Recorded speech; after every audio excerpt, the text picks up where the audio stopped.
Please আমি বলবো, দেখো এখন আমার মনে হয় যে এই সিনেমাটা খুবই সিরিয়াস একটা সিনেমা, এবং এই বড়দিনে সপরিবারে দেখার মতো একটা সিনেমা সন্তান।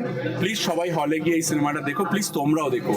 তোমরা যারা বাবা মার থেকে দূরে আছো, তোমরা কাজকর্ম করো, হয়তো অজান্তে বুঝতেই পারছো না বাবা মার থেকে তোমরা কতটা দূরে চলে এসছো, বাবা মা কতটা একা। যদি এইটুকুনি ফিল করবার জন্য এই ছবিটা যারা দেখবে তারা ওইটা ফিল করবে, এবং আমার মনে হয় যাদের সম্পর্কগুলো আরও সুন্দর হয়ে উঠবে, বা যে করেও কাজের মাঝখানে বাবা মার জন্য সময় বের করে তাদের পাশে গিয়ে দাঁড়াবে। একজন বাবা তার ছেলের এগেইনস্টে কেস করেছে, তুমি না বাবা হিসেবে একটা দৃষ্টান্ত খাড়া করতেছো, তুমি কেসটা আজকেই তুলে নেবে, রাইট নাও। আমার চরিত্র সন্তান নিয়ে প্রমোশন অলরেডি অলমোস্ট শেষের দিকে। শুধু দর্শককে এটাই বলবো যে এটা একটা বেসিক ইমোশনের গল্প। সবাই সিনেমা হলে এসে টিকিট কেটে সিনেমাটা দেখুন। বড়দিনের ছবি, সকলের দেখার মতো ছবি। এটা ওয়ান্ডারফুল কম্বিনেশন তো বটেই, যে মিঠুনদা এবং তার সঙ্গে আমার আরও যারা তিনজন আছেন আমার খুব প্রিয় অভিনেতা, ঋত্বিক তো অবভিয়াসলি, তার সঙ্গে শুভশ্রী এবং অনুশ্রুয়াদি। আমার এটা মনে হয় রাজের আর একটা অন্যরকম ছবি। আমি কালকে দেখা হয়েছিল, আমি বলছিলাম যে আমরা আগে এক সময় যে ধরনের ছবি করতাম পুরো ফ্যামিলি ওরিয়েন্টেড, রাজের নিশ্চয়ই অ্যাকশন প্রেমের ছবি করেছে, এরকম ফ্যামিলি ড্রামা আমি আগে দেখিনি। I was very excited. আর মিঠুনদার সম্পর্কে আমার বলার সাহসই নেই, কারণ আমি মনে করি ভারতবর্ষের অন্যতম কয়েকজন অভিনেতার মধ্যে মিঠুনদা। শুধু পার্থক্য শিরদাঁড়ার। যদি আমাকে ভালোবাসো তাহলে এই মামলাটা তুমি তুলে নেবে। রাজ চক্রবর্তী আমার নিজের জীবনের একজন অত্যন্ত প্রিয় ডিরেক্টর, যার হাত ধরে আমি বহু সুপার ডুপার হিট ছবি করেছি, এবং আমি তার ক্যারিশমাটা, তার মুনশিয়ানাটা আমি জানি, আমি টোটালি কনফিডেন্ট অ্যাবাউট ইট। তারপরে মিঠুন চক্রবর্তী, যার সাথে আমি প্রচুর স্ক্রিন শেয়ার করেছি এবং অত্যন্ত কাছের প্রিয়তম অভিনেতা। ঋত্বিক আমার অসম্ভব পছন্দের অভিনেতা। শুভশ্রী তো পরপর প্রমাণ করতে করতে যাচ্ছে যে ও কতটা ম্যাচিওর করে গেছে। এই যে টোটাল প্যাকেজটা, এই প্যাকেজটা ডেফিনেটলি একটা মানে অন্যরকম একটা আমাদেরকে একটা এক্সপেকটেশন পূরণের জায়গা তৈরি করে দেবে বলেই আমি বিশ্বাস করছি। এবং আসছে পুজো, স্বপ্ন সেজেছিল, পুজো এসেই এক নিমেষে দিন ফুরিয়ে গেল রে, দিন ফুরিয়ে গেল। আমার মনে হয় যে এবার এই ডিসেম্বরের সিচুয়েশনটা নর্মালি যেরকম পুজোয় হয় সেরকম হয়েছে। আমি চাই 4টে বাংলা ছবি দারুণ করুক, অবভিয়াসলি সন্তান, খাদান, সপ্তময় এবং চালচিত্র। কারণ আমার মনে হয় যে বাংলা ছবির ভালো করাটা সামগ্রিক ইন্ডাস্ট্রির পক্ষে খুব জরুরি। এই পা নিয়ে তুমি আর ওপর নিচ করতে পারবে না। বাবুই, তোর মা আর চলতে পারছে না।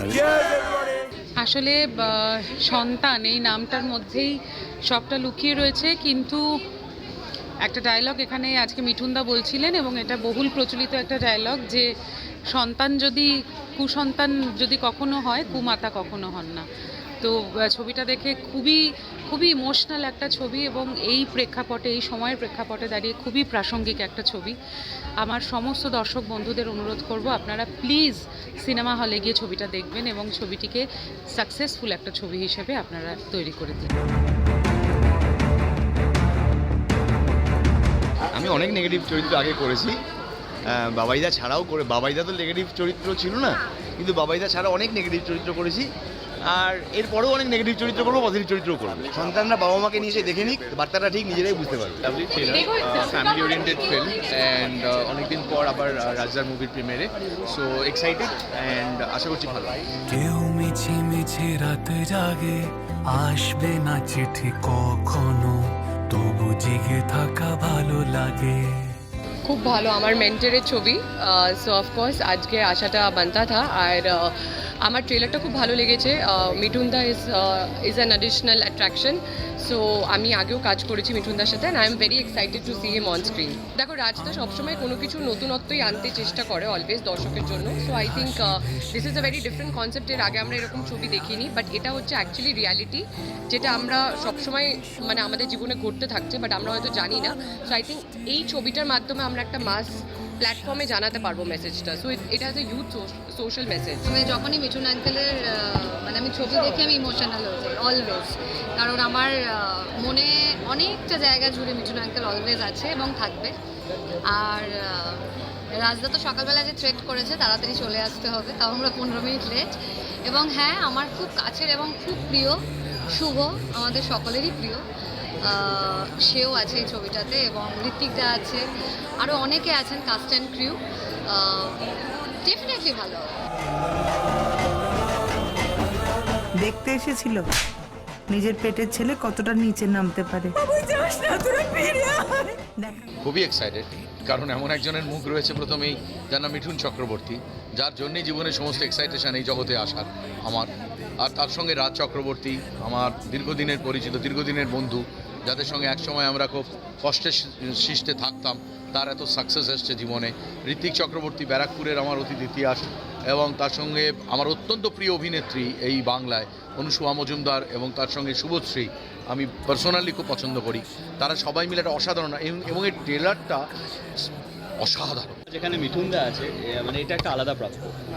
I am really looking forward to it. দেখা যাক, আমি দেখবো ছবিটা আজকে। তোমার আকাশে মেঘ করে, আমার আকাশে রোদ আলো, তোমার উঠোনে জল ঝরে, আমার সকাল জলমল। এটাই বাংলা সিনেমার গল্প এখন হওয়া উচিত। বাংলা সিনেমা ফাইটের বা নানা রকম যে গ্র্যান্ডচারের ছবি, সেই বাংলা ছবি আর চলবে না, সেটা বারবার প্রমাণিত হচ্ছে। সুতরাং এই ধরনের গল্প বলতে যেখানে, সেই গল্প বলার ছবিগুলোই চলবে। সেটাও গত বছরে 3টে ছবি প্রমাণ করে দিয়েছে অযোগ্য এটা গল্প। এবং